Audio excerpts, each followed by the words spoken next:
Salut à tous les passionnés d'histoire! Aujourd'hui, nous allons plonger dans l'univers fascinant de Charlemagne, un homme dont le nom résonne à travers les siècles comme le Big Boss du Moyen-Âge. Vous avez sûrement déjà entendu parler des grandes dynasties, mais êtes-vous prêts à découvrir l'empire le plus badass de l'époque? Accrochez-vous, car nous partons pour un voyage dans le temps avec Charlemagne, l'un des plus grands souverains du Moyen-Âge. Ce n'est pas seulement un roi qui a conquis des territoires, c'est un homme qui a façonné l'Europe moderne. Charlemagne, ou Charles le Grand, est né en 742 dans un royaume qui était encore en pleine construction. Imaginez une sorte de grande famille royale qui se tape sur la gueule pour le contrôle des terres. C'est exactement ça qui se passait à cette époque. Le père de Charlemagne, Pépin le Bref, est un personnage clé qui a mis fin à la dynastie mérovingienne en déposant Childéric III en 751. Ce coup d'État marque le début de la dynastie carolingienne. Pourquoi ce changement? Les Mérovingiens étaient considérés comme incapables de gouverner efficacement. Ils étaient souvent appelés les rois paresseux. Ce qui a conduit Pépin à agir pour établir un royaume plus centralisé et efficace. Mais ne vous y trompez pas, les choses n'étaient pas faciles, et Charlemagne grandit dans un environnement où les intrigues politiques étaient aussi fréquentes que les festins. En grandissant, Charlemagne a été éduqué pour être un futur dirigeant. Vous savez, tout comme dans les films où le héros est préparé dès son plus jeune âge à sauver le monde. Sauf qu'ici, il devait sauver l'Empire des invasions et des querelles internes. Sa mère, Bertrade de Laon, lui inculque les valeurs de bravoure et d'honneur. À l'âge de 20 ans, il est déjà un guerrier accompli, entraîné à la guerre et à la stratégie. Si vous pensez que les jeunes d'aujourd'hui passent leur temps à jouer à des jeux vidéo, sachez que Charlemagne, lui, apprenait à manier l'épée et à mener les troupes au combat. À la mort de Pépin le Bref en 768, Charlemagne et son frère Carloman héritent du royaume. Imaginez un partage de royaume comme un mauvais accord de copropriété où chacun veut la meilleure part. Vous pouvez deviner que cela a mené à quelques tensions familiales. Les deux frères ont des ambitions différentes, et avec l'influence croissante des nobles, leur relation devient tendue. Cependant, les deux rois doivent gouverner un seul royaume à deux, alors ils n'ont pas le choix de cohabiter. De toute façon, ils n'ont pas eu long à supporter ça, parce que Carloman a mordu la poussière quelques années plus tard. Après la mort prématurée de Carloman en 771, Charlemagne se retrouve avec un empire tout entier à gérer, et pas de petits défis. Les nobles locaux ne sont pas toujours ravis de ses méthodes. Il a alors l'opportunité de montrer au monde que non seulement il savait se battre, mais qu'il savait aussi comment gérer un royaume. Il comprend que pour maintenir l'unité et la stabilité, il doit étendre ses territoires et renforcer son autorité. Charlemagne a un plan. Il va faire ce qu'il sait faire de mieux, c'est-à-dire conquérir. Le règne copartagé est terminé, et c'est le moment pour Charlemagne de briller. Charlemagne ne perd pas de temps. Son programme de conquête est aussi chargé qu'un agenda d'influenceurs de nos jours. Première étape en 774, les Lombards en Italie. Il s'attaque à eux motivé par le désir de renforcer son pouvoir en tant que roi et de contrôler les routes commerciales. La bataille importante de cette guerre se passe à Pavie, marquée par des assauts stratégiques et un siège efficace. Charlemagne utilise des formations de cavalerie qui lui donnent un avantage décisif sur les Lombards.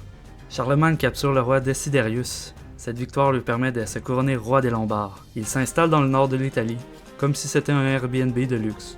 Mais Charlemagne ne s'arrête pas là. Il dirige ensuite ses campagnes contre les Saxons, un peuple païen qui résiste farouchement à sa volonté de les convertir au christianisme. Et si vous vous le demandez, non, ce n'est pas eux qui ont inventé le saxophone. Cette guerre est marquée par une violence extrême.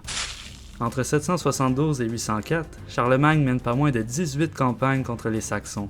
C'est un peu comme essayer de convaincre un groupe de rock de jouer votre chanson d'opéra préférée, avec des armées de soldats. La bataille de Verden en 782 est particulièrement notable.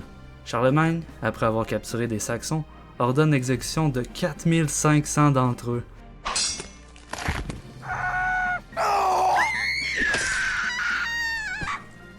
Une décision qui choque même ses contemporains. Ce massacre vise à établir un message clair. La résistance est inutile. Cependant, cela ne fait qu'attiser la rancœur des Saxons et prolonge le conflit. Les campagnes ne se déroulent pas toujours sans accroc, et Charlemagne se retrouve parfois avec plus de problèmes qu'il ne le souhaitait. Les Saxons, par exemple, ne sont pas vraiment enthousiastes à l'idée de se faire convertir au christianisme sous la menace d'épée. Imaginez essayer de convaincre votre voisin d'arrêter de faire du bruit en lui promettant une amélioration des aménagements du jardin, sous la contrainte. Après plus de 30 ans à se mettre des baffes, Charlemagne finit par calmer les Saxons, à les convertir au christianisme et à intégrer leur territoire dans son royaume. Il n'oublie pas les Avars, un peuple guerrier d'Asie centrale. Charlemagne les affronte également, réalisant des campagnes brillantes. Après une série de victoires, il parvient à s'emparer de leurs trésors. Imaginez les Avars réalisant qu'ils viennent de perdre un coffre rempli de pognon. Les ambitions de Charlemagne ne s'arrêtent pas aux frontières des Francs. Il entreprend également des campagnes en Espagne contre les musulmans, cherchant à récupérer les territoires perdus.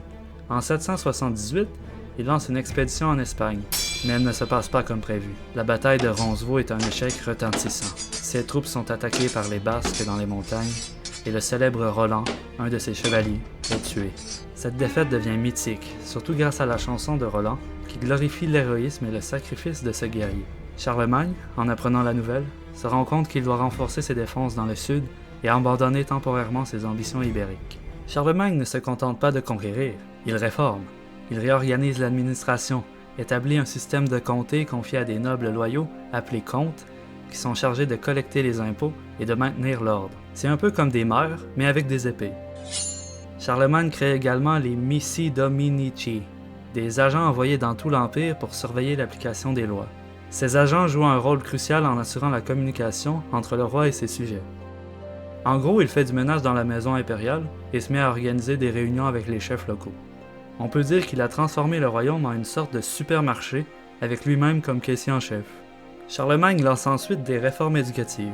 Il veut que son empire soit éduqué et cultivé. Il invite des savants de toute l'Europe et ouvre des écoles, promouvant l'étude des arts libéraux. C'est une période où l'on commence à redécouvrir les textes antiques, un véritable retour à la connaissance qui avait été perdue après la chute de Rome. On pourrait dire qu'il a lancé une sorte de renaissance médiévale.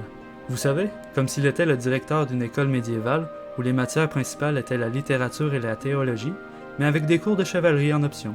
Fait intéressant, Charlemagne est souvent considéré comme le père de l'Europe moderne pour sa promotion de l'unité chrétienne et de l'éducation. Ses réformes établissent un standard pour l'éducation en Europe qui sera suivi par les monastères et les universités au cours des siècles suivants.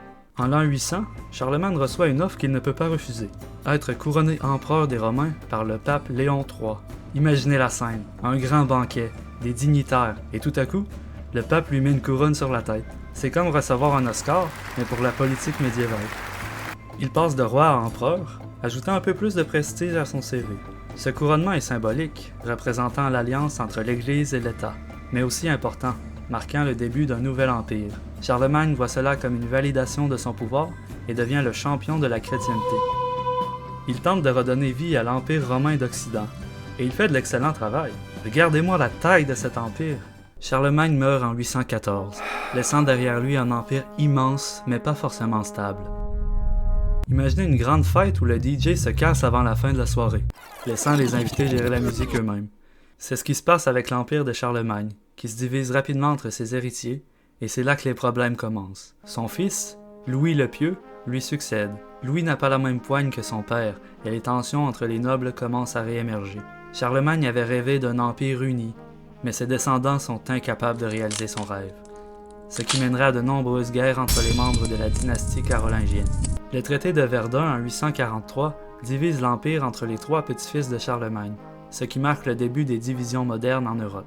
C'est un moment décisif dans l'histoire car il entraîne la création de royaumes distincts qui existeront sous différentes formes pendant les siècles. L'héritage de Charlemagne perdure. Il est devenu une figure emblématique et est souvent considéré comme le père de l'Europe moderne en raison de son rôle dans l'unification des territoires sous une seule couronne chrétienne. Ses réformes, sa promotion de la culture, de la langue et de la religion chrétienne influencèrent profondément la formation des nations européennes. Charlemagne a marqué l'histoire. On le voit souvent comme un héros légendaire, un roi sage et puissant. Son histoire est devenue un symbole de l'unité et de la culture européenne. Dans le cadre de la fantaisie médiévale moderne, Charlemagne est souvent représenté comme un chevalier héroïque, bien que la réalité historique ait ses complexités. N'oubliez pas qu'il a quand même exécuté près de 4500 Saxons. Voilà, c'est tout pour notre voyage à travers la vie de Charlemagne, de ses conquêtes impressionnantes, en passant par ses réformes jusqu'à son héritage durable. Il est clair que cet homme a marqué l'histoire de manière inoubliable. Si vous avez aimé cette exploration épique, n'oubliez pas de vous abonner à la chaîne pour plus de récits historiques palpitants. Merci d'avoir regardé la vidéo et à bientôt pour une nouvelle aventure dans le passé. Pour des conseils sur la conquête de royaumes, contactez Charlemagne ou laissez un commentaire.